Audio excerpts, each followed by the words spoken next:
আসসালামু আলাইকুম, সিএসএস এর এই টিউটোরিয়ালে আপনাকে স্বাগতম। তো আজকে আমরা দেখব কিভাবে আমাদের ওয়েব পেজে ইমোজি ব্যবহার করতে হয়। সেজন্য আমি প্রথমে এখানে যা আছে সব ডিলিট করে দেব এখান থেকে। আমি শুধু ডিভ রাখবো, ডিভটা রেখে আর সব ডিলিট করে দেব এখান থেকে। তো এখন আমাদের এইটা একবারে ব্ল্যাঙ্ক। তো ইমোজি ব্যবহার করার জন্য একটা ওয়েবসাইট আমি নিয়ে যাব, সেটা হচ্ছে এই যে এই ওয়েবসাইট unicode-table.com। এখান থেকে আপনি বিভিন্ন ইমোজি ব্যবহার করতে পারবেন, লাভ যেটা আপনি চান সেটা। এটা কিভাবে ব্যবহার করবেন সেটা আমরা এখন দেখব। সেজন্য আমি চাচ্ছি এখানে একটা লিখতে আই আই লাভ বাংলাদেশ। এটা আউটপুট হচ্ছে এই আই লাভ বাংলাদেশ।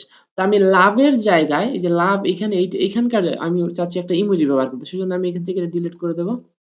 সরি, আমি এটা ডিলিট করে দেই। তো এখন আমি আমাদের ওয়েবসাইটটা থেকে এখান থেকে আমি একটা ইমোজি নেব, সেটা যদি আমি ধরেন আমি নিচ্ছি এই যে এটাকে আমি ক্লিক করব। এখন এইটা আপনি বিভিন্ন ব্যবহার করতে পারবেন, ইউনিকোড ব্যবহার করতে পারবেন, এইচটিএমএল কোড ব্যবহার করতে পারবেন, সিএসএস কোড বিভিন্ন ভাবে এটাকে ব্যবহার আপনি করতে পারবেন। তো আমি এখানে সিম্পল এখানে ক্লিক করব, এটা কপি হয়ে গেছে। তো কপি হওয়ার পর আমি যদি আমার এই পেজে যাই, কোডিং এর এখানে যদি আমি এখানে পেস্ট করি, এখন কিন্তু আমার এটা এখানে চলে আসার কথা, দেখে আসছে কিনা।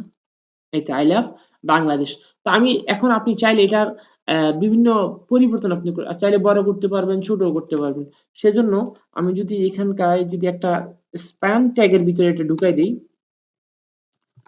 স্প্যান একটা ট্যাগ, এটা সম্ভবত আমি আগে দেখাইছি। স্প্যান ট্যাগের ভিতরে যদি আমি এটা ঢুকাই দেই, ঢুকাই দিয়ে যদি আমি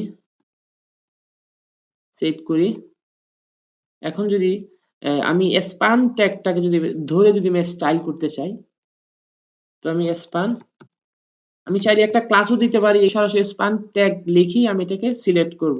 সেজন্য স্পান ট্যাগ লিখে যদি আমি এটা স্টার্ট করি, এখন যদি আমি ফন্ট সাইজটা